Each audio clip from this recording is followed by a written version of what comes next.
বুড়িগঙ্গার তীরে দাঁড়িয়ে আছে একটি স্মৃতি, একটি ইতিহাস। আহসান মঞ্জিল। আহসান মঞ্জিল অর্থ সুন্দর আবাস।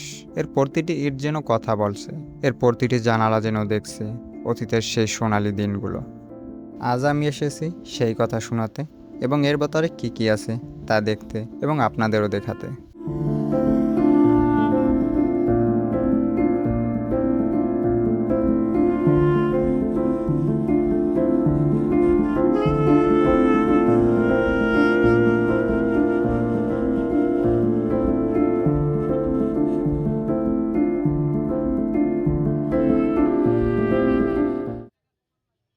পুরান ঢাকা এক সময়কার বাংলার রাজধানী।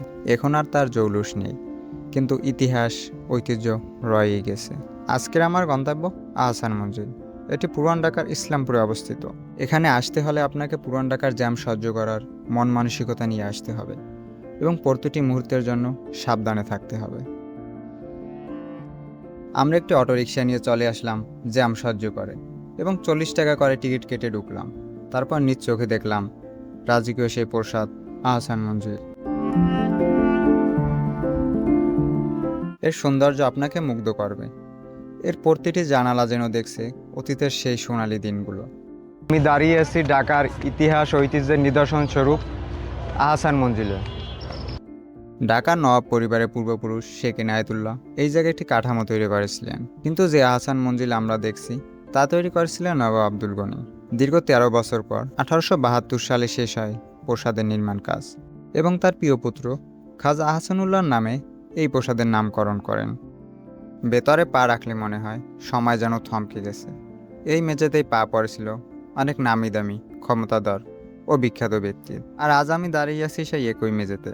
31টি কক্ষে সংরক্ষিত আছে 23টি গ্যালারিতে প্রায় 4000-এরও বেশি নিদর্শন। এখানে প্রতিটি জিনিস একটি গল্প বলছে।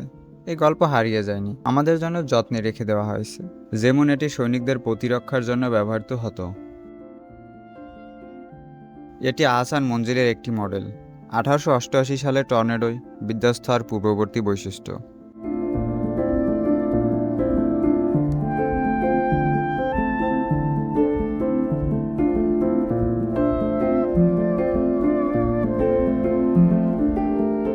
এই টেবিলে চলত রাজকীয় ভোজের আসর। এটি নবাব আব্দুল গনির বিশ্বস্ত হাতির মাথার একটি কঙ্কাল।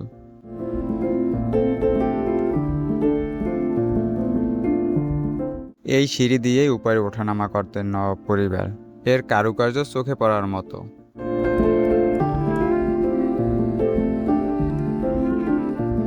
এর পাশের কক্ষে রয়েছে নবাবদের ব্যবহৃত বিভিন্ন চিকিৎসা সামগ্রী।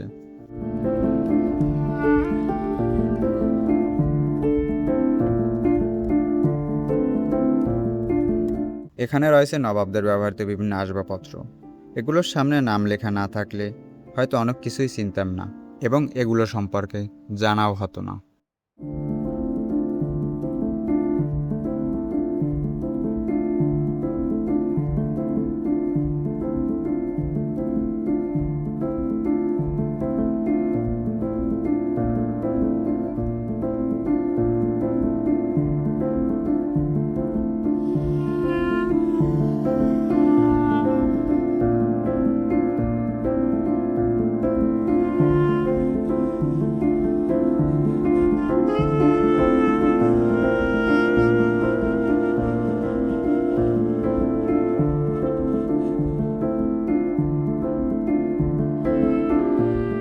বিলিয়ার্ড কক্ষে রয়েছে নবাবের খেলার রুম। অবসর সময় নবাবরা এখানে পুল খেলতেন।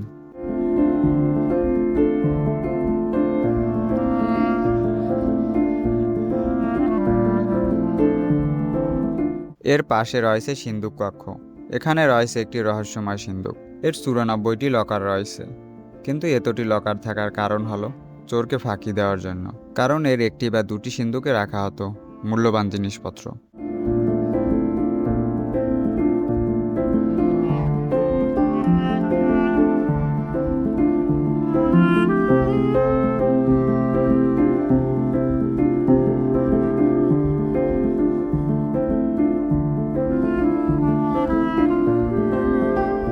এখানে কিছু দলিল রয়েছে উর্দুতে লেখা, এবং নবাব সলিমুল্লাহ, আব্দুল গনি এবং খাজা আহসানুল্লাহর ছবি রয়েছে।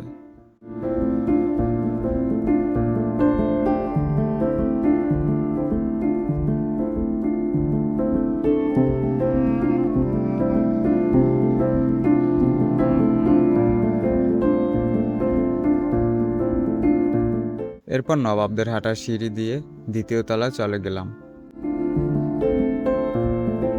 এখানে নবাব সলিমুল্লাহর ব্যবহৃত বিভিন্ন জিনিসপত্র রয়েছে। এর মধ্যে তার ব্যবহৃত চেয়ার উল্লেখযোগ্য এবং এখানে রয়েছে বিভিন্ন সময়কার মুদ্রা ও বিভিন্ন ব্যাজ।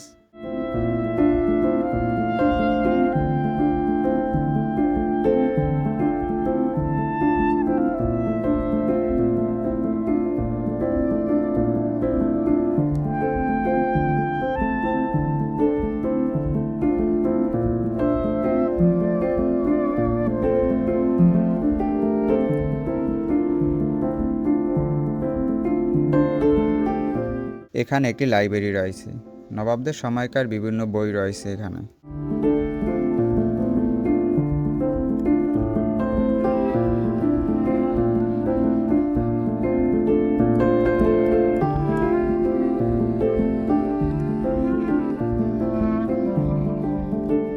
এখানে রয়েছে তখনকার সময়ের একটি স্পাইরাল সিঁড়ি, এটিতে বসা এবং ওঠা সম্পূর্ণ নিষেধ।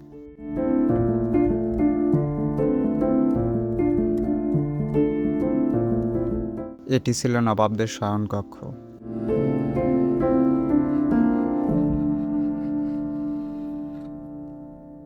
এবং এটিও একটি গেস্ট রুম।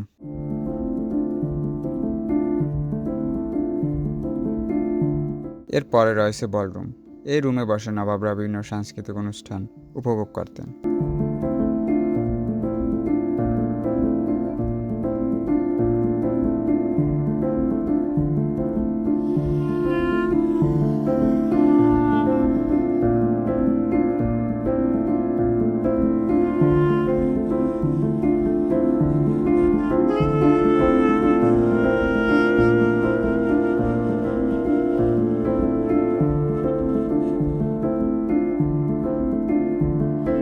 এখানে আরেকটি ভবন রয়েছে, এর নাম অন্দরমহল, এবং এই আহসান মঞ্জিলের আরেক নাম ছিল রংমহল।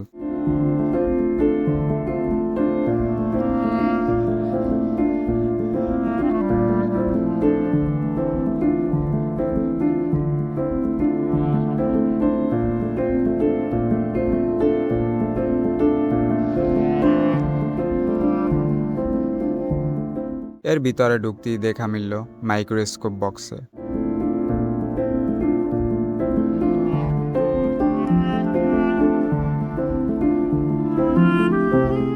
এই ভবনে রয়েছে নবাবদের ব্যবহৃত বিভিন্ন ঘোড়ার গাড়ির মডেল, নবাবদের ব্যবহৃত স্টিমার এবং নৌকার মডেল।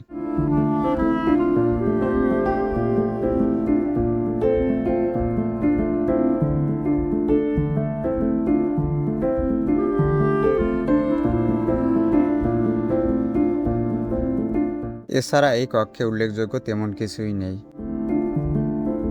আহসান মঞ্জিল শুধু একটি ভবন নয়, এটি বাংলার আভিজাত্যের প্রমাণ, এটি আমাদের গর্ব, এটি আমাদের পরিচয়।